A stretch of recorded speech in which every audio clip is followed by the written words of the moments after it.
You are rocking that bump, honey. Yes, glowing.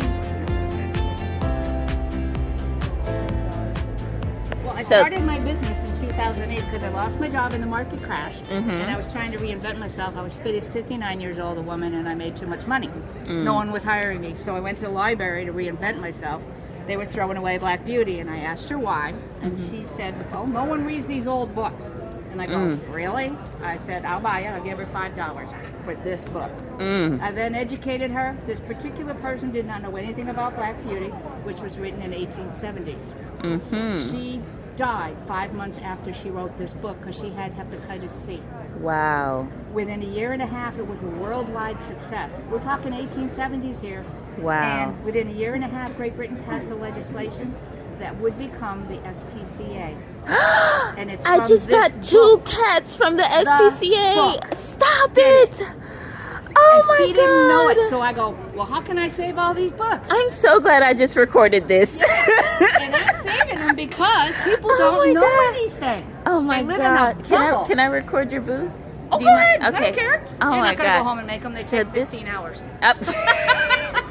No, I had people try to copy it once. Oh my She God. came back like 2 months later and said, "I can't do this." She was honest with me. She told me she was going to try to make them. Oh my gosh. Like, good luck. Oh wow. That is so cool. No, Oh. I'd be glad to be a YouTuber with you. But Oh my God. Inspiration. Yes.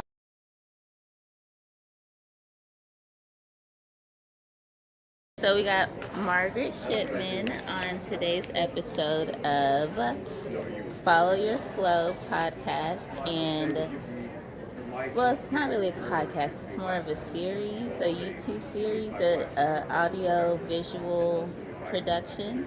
And so, Margaret, as you know, this is something that you are only the second person I've interviewed, and I'm so thankful for you doing this with me.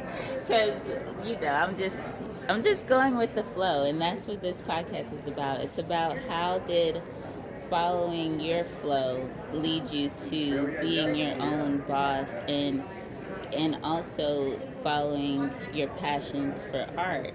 And and just tell me about, I just want you to just kind of tell me about the pieces that you have here. You said they were part of 2 different series, so I just kind of want to know about what you have presenting here today. Thank you. I'm really honored to be one of the first people that you interviewed. So these 2 paintings are pieces from 2 different series.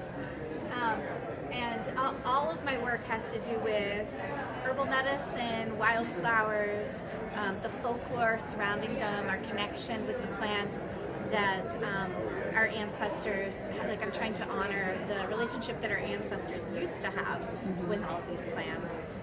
And so one of the ways that I'm doing that is a medicine series. And this piece, Fire Cider, is a tonic. It's a visual recipe for a tonic that boosts the immune system.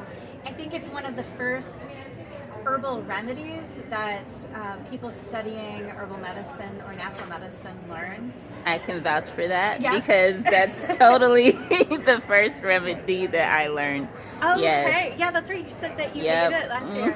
And yeah, it's definitely one of the first ones I heard of. And this particular grouping of things is based on the really popular herbalist Rosemary Gladstar, who's also a Vermonter.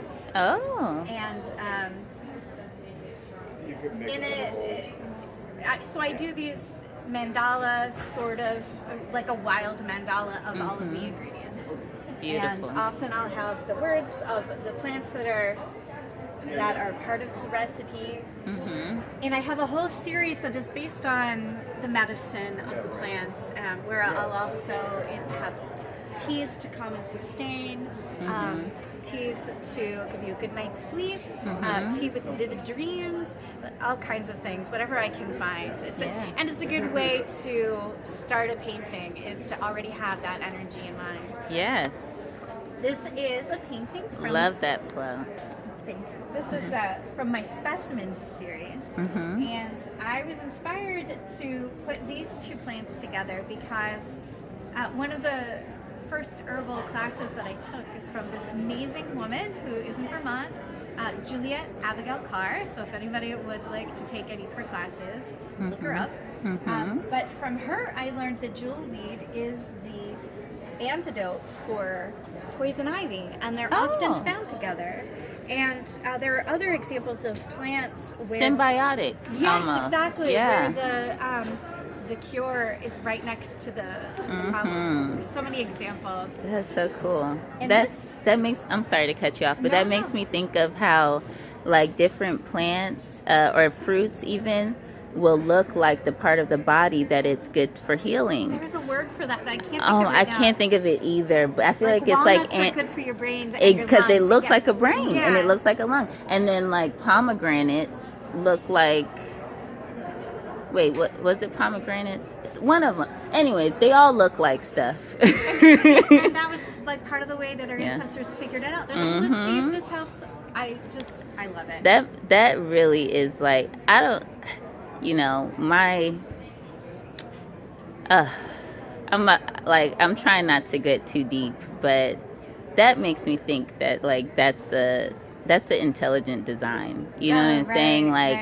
Like whoever came up with that, I don't know. They were onto something. I had a friend who put it so wonderfully.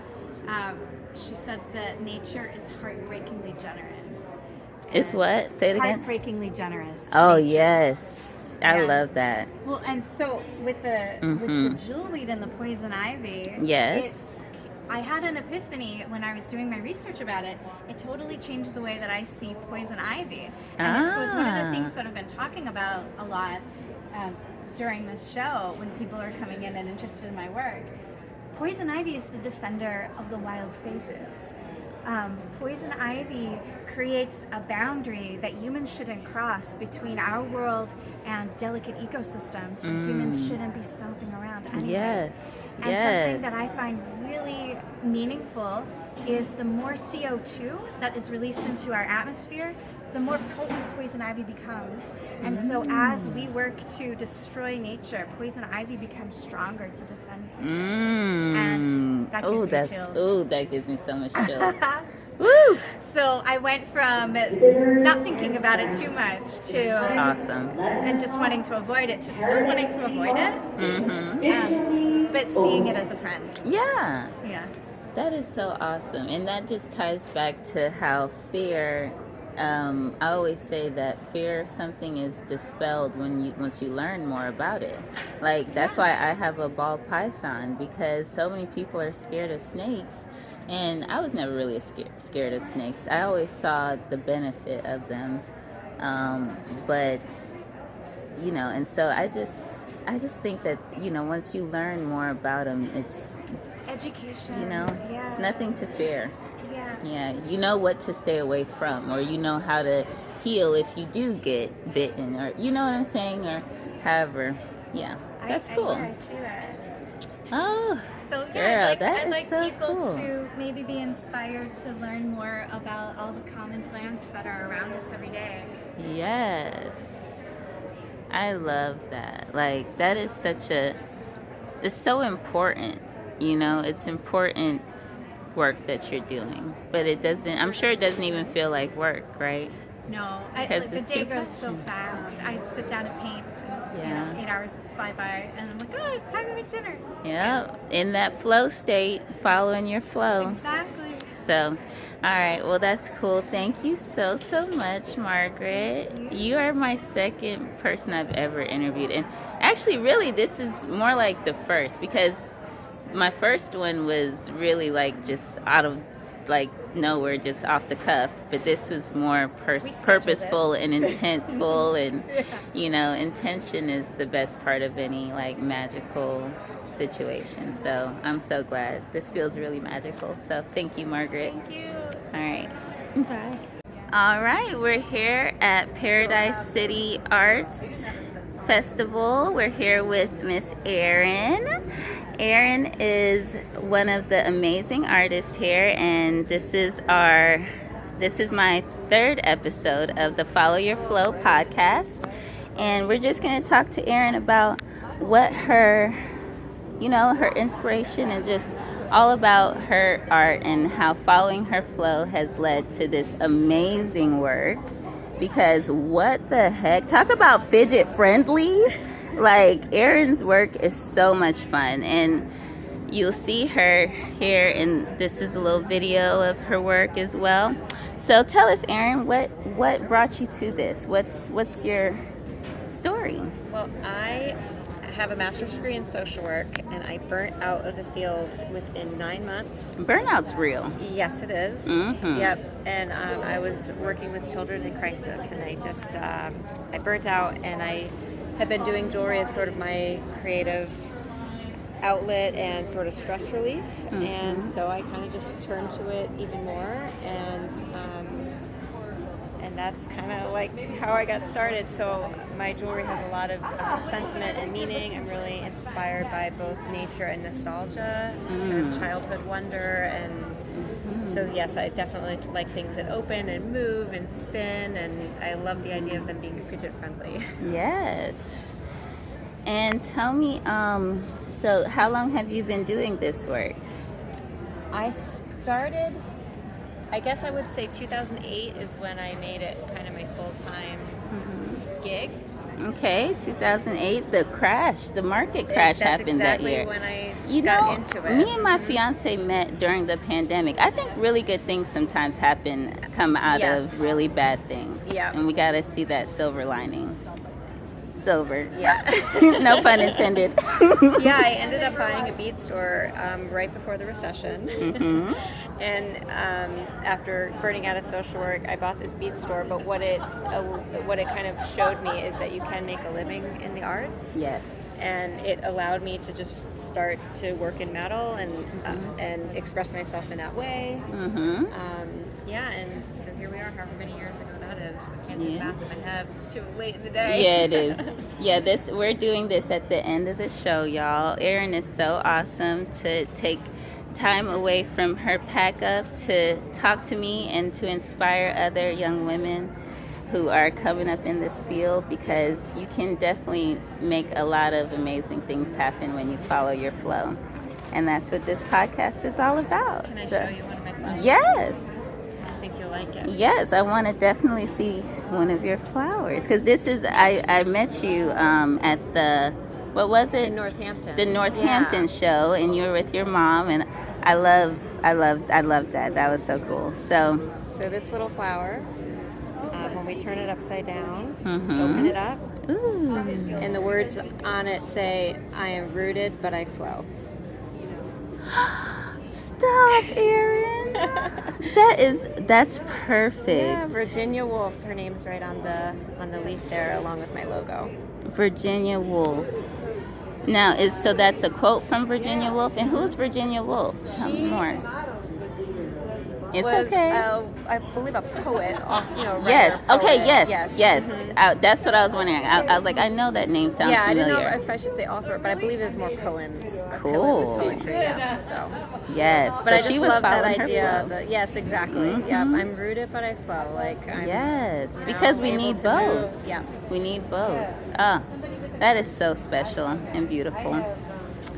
Well, y'all, so tell us your Instagram handle. It is at Elm Harris. Mm-hmm. So Elm like the tree, Harris is the last name. Mm-hmm. Like my son. Yes. And that's the best place to find me. Yeah, and you said you only do shows put on by Paradise City right now, As right? of right now, yes. And I also have great group, by the way. Great yeah. group. And I've got a studio space that I'm just opening in Middlesex, Vermont. In Middlesex, Vermont. Middlesex, Vermont. Mm-hmm. Cool. Well, y'all, make sure you stop by and say hi to Erin whenever you see her.